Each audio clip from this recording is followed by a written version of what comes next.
So, well, you mentioned a few of your goals, Commonwealth Games, the nationals, but I mean, last year you also did, I think, the hour record, if I recall. No, I never did that. Not Yeah, me. yeah, of course, in Grenchen, absolutely incredible velodrome, and yeah, I was just absolutely thankful for being part of that in a very small way. So, yeah, is that the hour record? Obviously, has been talked about so many times that that's kind of your goal now. You weren't that far away from the actual hour record, but it wasn't UCI official, whatever, like all this politics malarkey that has to come in it. But yeah, is that kind of the big goal for this year? I guess if it was UCI official, then I wouldn't be a record holder unless they recognise sea level. And if people think 450 meters is sea level as well, it's another debate. Yeah, it definitely is a goal. I'm definitely focusing towards it, and I've got a lot of thoughts around it. Although there are other things that I'm working on in the meantime, and for me, I think a lot of it's just going to come from physiology. I don't have to ignore. I probably can't make a massive leap forward in equipment, aerodynamics, drivetrain. It's just yeah, I'm approaching probably the limit of me being optimal. That's not to say there isn't improvements there. I'm definitely hopeful that there will be, especially with all the avenues that the team partners open up with different, well, everything: frames, wheels, tires, skin suits, helmets, the lot. Well, I end up with the same helmet. I was already riding casque, but yeah, just another opportunity to kind of try and re-optimize and see if there's a few more gains to be had. But yeah, I think most of it's just going to come from me being a bit of a better athlete.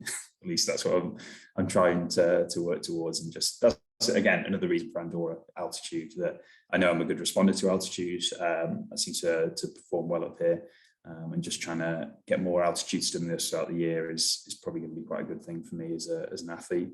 And maybe just as well being a bit more remote from everything else that goes on in the UK, so I don't get distracted, because it's quite easy for me to be, oh, I'm a bit bored, I should go and do this, or go and do that, I'll go and see this person, I'll go and see that person, and get excited with all these cool things that are going on. And maybe that detracts a little bit from my pure focus. So I think being up here will have many benefits in that respect. Well, to quote your team, if you're looking for all the marginal gains, wouldn't one of the marginal gains be moving your hour record to Mexico?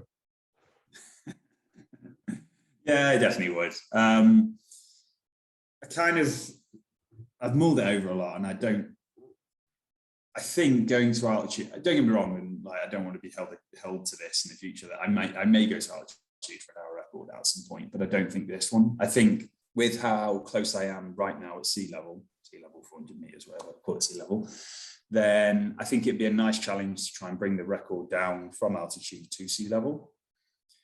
Like, yeah, it's harder, definitely. Going to altitude is faster, especially if you do the preparation properly. But like, who wants the easy route, right? It's a fun challenge. If it makes it a cooler record to hold, even if I only hold it for a short time period, then I'm all in for that, and I can always go to altitude in the future. So yeah, I think right now aiming for a sea level record.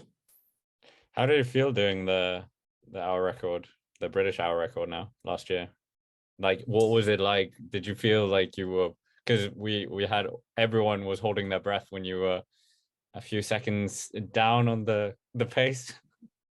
Was it 20 seconds down nearly at one Yeah, point? yeah. I Thanks for that, Dan. don't think I explained to you my pacing strategy, No, did you I? didn't. No. So I was a bit perplexed as well. I was like, That's this pretty. must be wrong. This they must have done something wrong with the count. But no.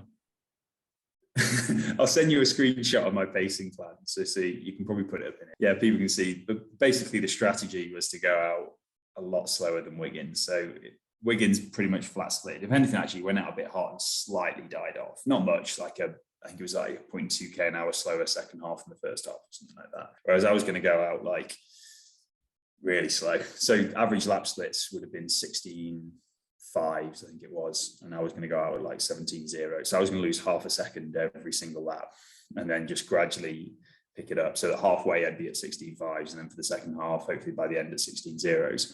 I actually went out a little bit faster. I was on pace, my pace, my strategy, to about 10-15 minutes, and then started picking up a bit prematurely, but I felt good. So actually my my target was to be 26 seconds down at halfway. And actually I was only about 19 a bit. So I was 6 seconds ahead of where I should have been. So everyone's going mad, like, he's 20 seconds down. And Joss is like, no. He's like 6 seconds ahead. He's gone too hard, too soon. But yeah, I was in a good place that day, and just picked up, and I started sitting 16.0s, 16.1s, which is what, 56 and a half, 57k an hour, I think. Let's do the quick maths actually. I'll get the value right. 900 divided by, so yeah, 56.2k an hour. So it was about 56k an hour, and just sat there for 20 minutes, 25 minutes. And there was this period about, well, for me, the hardest 10 minutes was about half an hour to 40 minutes in. There's always like a block there where you start questioning yourself. And if you look at most hour records, that's where they fall apart, whether they fell apart and just about dragged it in or fell apart and were kilometers away. They always seem to fall apart in that half an hour to 40-minute window. And that's where when I've failed, and that's where they've always gone south. And I went through that 10-minute block feeling like an absolute hero. And I was like, oh, this is good. Really good. And obviously you're looking at your splits or hearing your splits 16.0, 16.1, and I'm knowing in my head, well, I'm taking 4/10 a lap out of Wiggins and the record. And I mean, it's relatively simple maths then when you're like, okay, well, I might be 12 seconds down. It's like, okay, I'm 12 seconds down, I'm taking 4/10 a lap.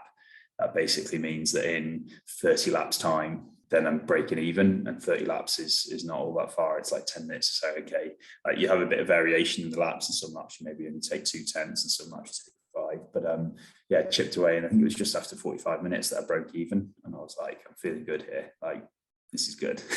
And that was kind of the enjoyable bit. About 15 minutes to go, like, it was hard, don't get me wrong, but I had control of my line, control of my position, control of my breathing, and control of the pace. And I was like, okay, now we just press on and see what happens. And it took about another 10 minutes until suddenly, I was like, okay, now I'm not in control. And it was that last 5 minutes that were, I mean, you call it hell. Like, the hours, they hurt.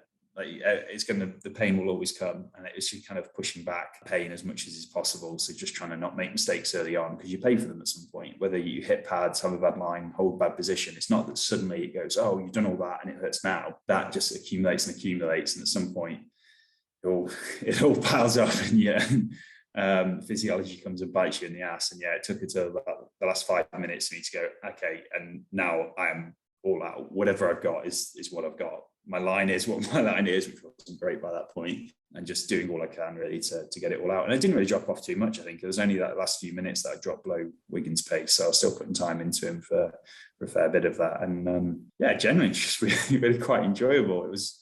It went quite quickly for an hour.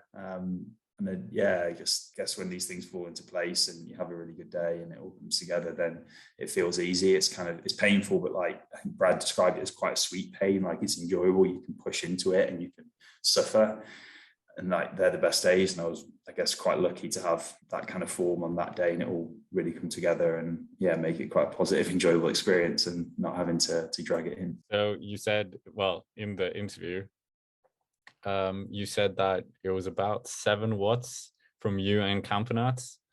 So you think living in Andorra, training regularly, 3 hours, whatever, is that going to be the 7 watts? Or are you going to drink a lot of beetroot juice? I'm not going to find much in beetroot juice, not that much anyway.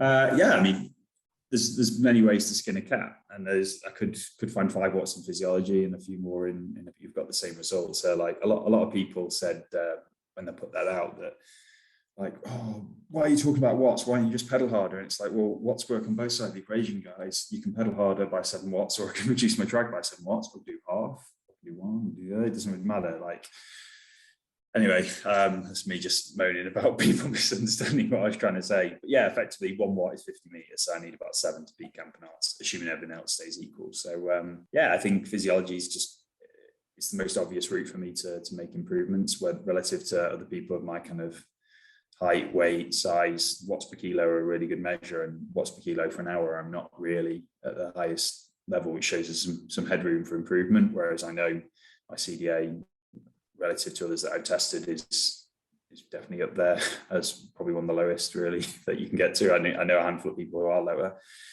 but the amount of work taken to lower my CDA is probably a whole lot more than if I just spent that time training. And that's not to say I won't work on my aerodynamics. I definitely will. Like, that's the enjoyment for me. But I just have to be pragmatic and accept that if I want to break this record, then unfortunately I'm going to have to do the thing that I don't want to do and ride my bike a bit more rather than sit in front of spreadsheets all day. With the UCI regulations, I was seeing when you were preparing Joss's bike, how stringent they were.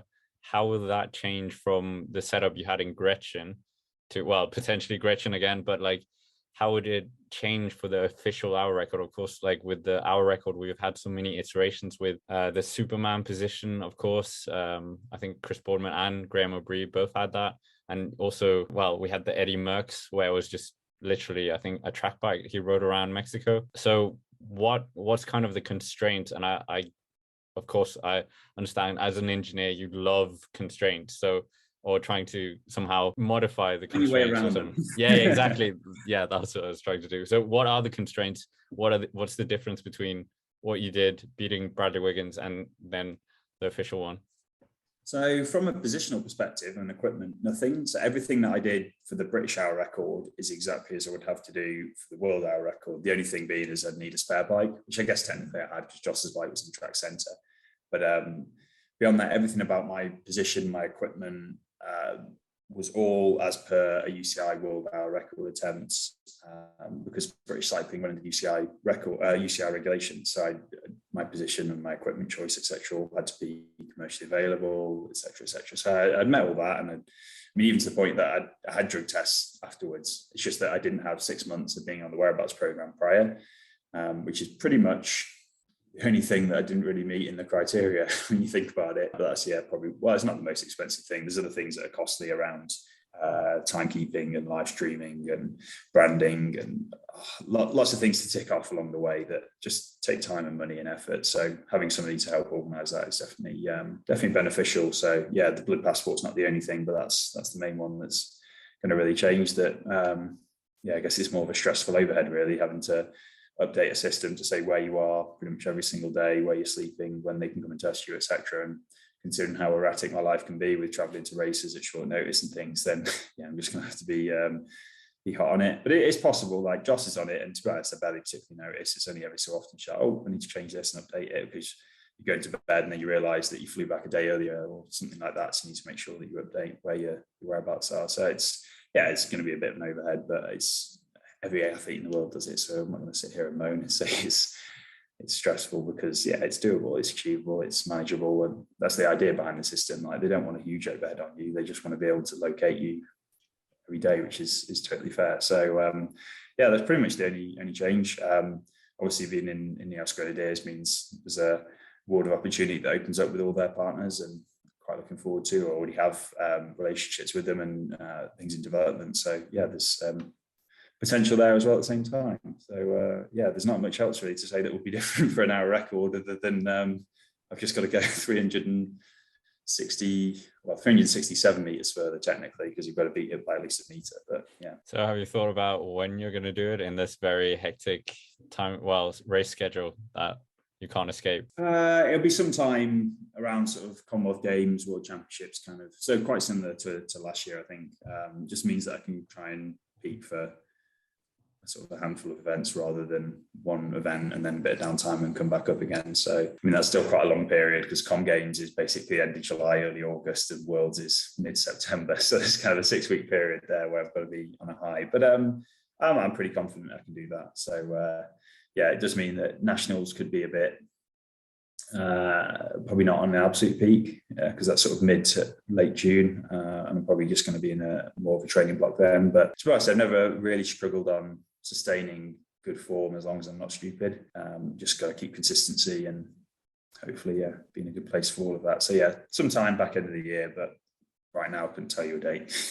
I'll basically be cycling the other way, and the winner is the first person to take a selfie with Big Ben. So without further ado, 3, 2, 1.